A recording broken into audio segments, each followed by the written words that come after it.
Welcome back to New Rockstars. I'm Erik Voss, and DC films once again have a future, one finally shared with us by James Gunn, and every fanboy who prefers his DC movies in high contrast IMAX 4 hours long is cocking his arms Henry Cavill style, because some folks got a big day of hot take typing ahead of them. Big announcements like a Superman Legacy film coming July 2025, a new DCU Batman with Damian Wayne Robin in a Brave and the Bold film, but also a Robert Pattinson Batman sequel, then a Lanterns Green Lantern True Detective HBO series, and then more series like Waller, Booster Gold, Paradise Lost, and more films like a Wildstorm movie, The Authority, Supergirl, Swamp Thing. This is the biggest update in DC movies that we've gotten in years, and I for one am relieved to see some plan, albeit one that I think we're all gonna have to give some benefit of the doubt to, and I think James Gunn gets that. I'm gonna break down everything we learned and what it means for the future of comic book media, my general thoughts on this plan and what parts of it I'm a little worried about, and a reminder to subscribe to our new channel, The Deep Dive, launching February 17th, where I will be going deeper into analyzing films, not just Marvel stuff. I'm gonna look at all films with a more investigatory focus, kind of the classic New Rockstars stuff, but like more obsessed. I really think you're gonna love it. Okay, so James Gunn released a video that went through his entire plan. He also did like a meeting with the press yesterday. He said that he and Peter's goal is to connect everything, that in the past all the DC titles were kind of interconnected and fans didn't really understand how things connected to each other and what narrative implications to really take seriously. So going forward, they're gonna have a very clear DC universe, but also titles outside of that universe that they're going to firmly establish as DC Elseworlds. DC Elseworlds will include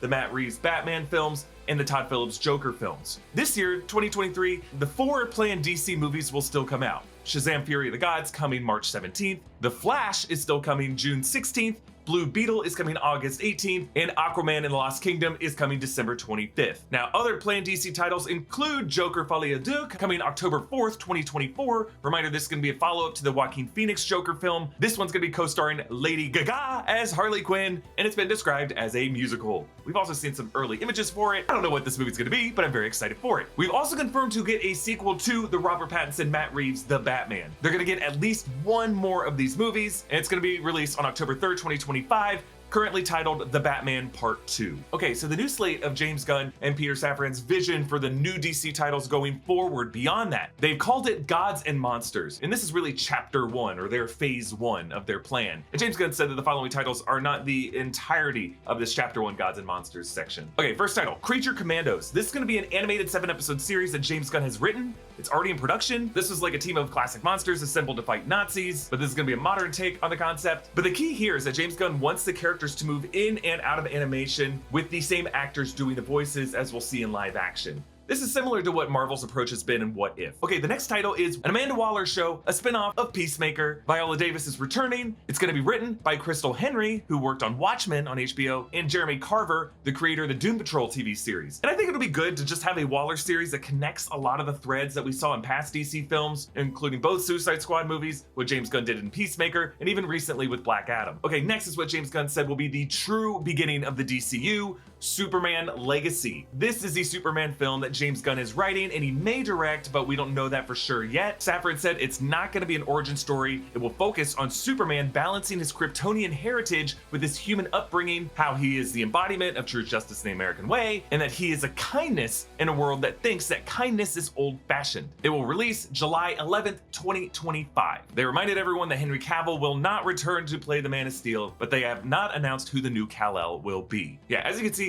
the details are pretty light on this one, but they're seeming to touch on really the classic themes of what people expect from a Superman story. Really, this sounds like the story that I wanted Man of Steel 2 to be, because Man of Steel ended with Clark's first day on the job at the Daily Planet, and the next time we saw him, he was going to war with Bruce Wayne. We never really got that Act 2 good stuff about Superman. So I'm excited to live with the day-to-dayness of what Kal-El goes through, but I'll admit, I will really miss Henry Cavill in this role. I'm excited to see who they cast though. Okay, next big announcement, Lanterns. This will be an HBO series in which Gunn and Safran have described as a true detective style series, calling it terrestrial based. It's gonna feature a team up between Hal Jordan and Jon Stewart, and Gunn says it's gonna bring in other Lanterns who watch over Earth as kind of their precinct, and they discover, quote, a terrifying secret that will tie into the broader narrative that connects all DC films, which makes me wonder, what is the terrifying secret they discover on Earth? We've already seen the anti-life equation in Zack Snyder's Justice League, but it sounds like it's something related to that. When it comes to the DC HBO things, you can really see them doing other formats that have been successful in HBO, like True Detective,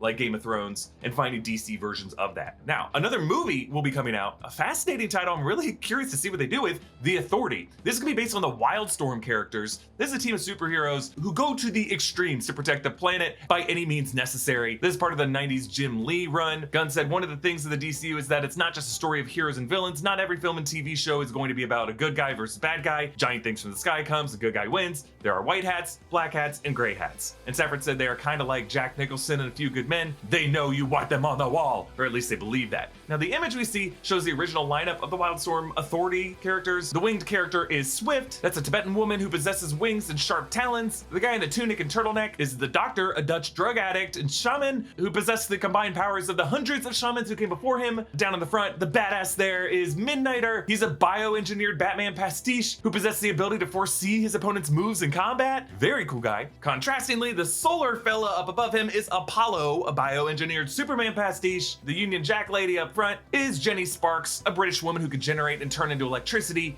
To the right of her is the Engineer, a scientist who had replaced her blood with 9 pints of nanotechnology and could recreate solid objects with it. And then up above her is Jack Hawksmoor, who psychically bonds to cities to communicate with them and receive powers from them. Yeah, it's a really, really weird lineup. I see why James Gunn considers this a passion project. I would say expect something like the misfit toys of the Suicide Squad with some of the social commentary of the boys, but there's more of an earnestness to this group that I'm really excited to see play out. I'm just really surprised they're doing this as a movie. Okay, another HBO series, Paradise Lost. It's going to be a Game of Thrones style drama set on Themyscira. That's Wonder Woman's birthplace, aka Paradise Island. They promise political intrigue, scheming between power players. This is going to be taking place long before the events of the Wonder Woman films. As someone who loves drama between queen versus queen, princess versus princess, from shows like House of the Dragon, Rings of Power, I'm really excited for this series. Okay, another huge important movie, the introduction of the DCU Batman, The Brave and the Bold, in which Bruce Wayne will team up with Damian Wayne, whom James Gunn called a little son of a bitch. This is gonna be from the Grant Morrison run that introduced Batman to a son he never knew existed. And Damian Wayne is a little murderous tween who's been raised by assassins. It's gonna be a strange father-son story. This is gonna be the beginning of the Bat family in the DC universe. And a reminder, this will not be Robert Pattinson. It's gonna be a new Batman whom they have not announced yet. But having a Batman and Robin story in the DCU, I think will be a good contrast to the Robert Pattinson loner Batman that we see in the Matt Reeves side of the universe, in the Elseworlds. Okay, another HBO Max series, Booster Gold.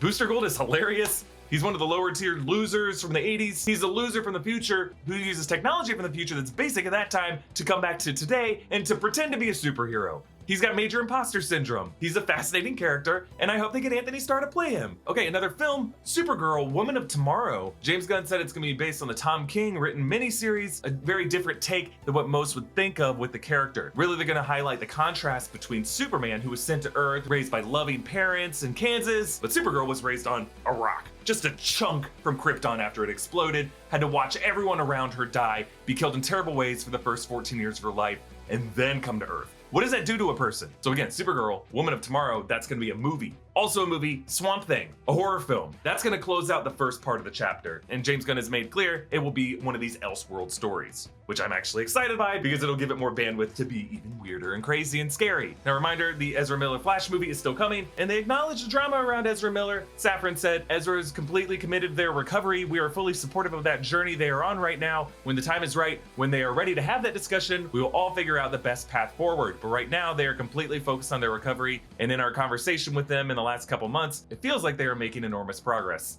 Okay, and then on the recent Zachary Levi Pfizer tweet, James Gunn said, actors, filmmakers that I work with are going to say things that I agree with and things that I don't agree with. I can't be changing my plans all the time because an actor says something that I don't agree with. At the same token, if someone is doing something that is morally reprehensible, that's a different story, and we have to take that into account. Okay, now to all this, James Gunn just acknowledges the DC history past, that really no one was minding the mint. They were giving away IP like they were party favors at any creator who smiled at them. He threw some shade at past Warner Brothers and DC execs for mishandling things with Henry Cavill, but his goal is to just give a transparent plan as he moves forward and make it clear what stuff connects and what stuff doesn't. And I gotta say, I'm optimistic about this plan. I don't know if all these titles will work. I don't know if any of these titles will get canceled or not. What I like about James Gunn, what I've always liked about James Gunn, is his transparency with the fans. This guy is always on Twitter shooting down theories when they don't make sense, calling out news sites when they print crazy headlines that are just factually wrong. He understands at this point that there's expectation management you have to do with the fan base to to keep them on board. And this is something that not all other big genre franchise heads know how to do. I like Kevin Feige, but that guy is a man behind the curtain. So the fact that James Gunn's willing to come out here and make some difficult choices, even stuff that he knows huge sections of the fan base will be really pissed off at him for, I think it's necessary steps that we have to take. Of these titles, I think the one I'm most excited for is Lanterns. I think a Hal Jordan, John Stewart team up is going to be awesome. I think doing the Green Lantern Corps as a serial detective story rather than trying to fit in all that mythology in one movie, I think this is definitely the way to go. I think it's still too early for me to form any opinions about Superman Legacy or The Brave and the Bold. I feel like I'll have more of an opinion when they announce directors for these titles and lead actors to play these roles, but I am glad to know a Superman movie is back on the schedule and will focus on the time of Superman's life that I feel like modern movies haven't really shown us enough of. But I want to know your thoughts on all this. Again, I think we should all do our best to keep an open mind about this, and it's just nice to know that we have a future again, and that future is being crafted by genuine nerds who have proven themselves with a good track record of films and TV. Hey, a reminder to subscribe to The Deep Dive. You can follow me on Instagram and Twitter at EA Voss, follow New Rockstars, and subscribe to New Rockstars for more analysis of everything you love. Thanks for watching. Bye!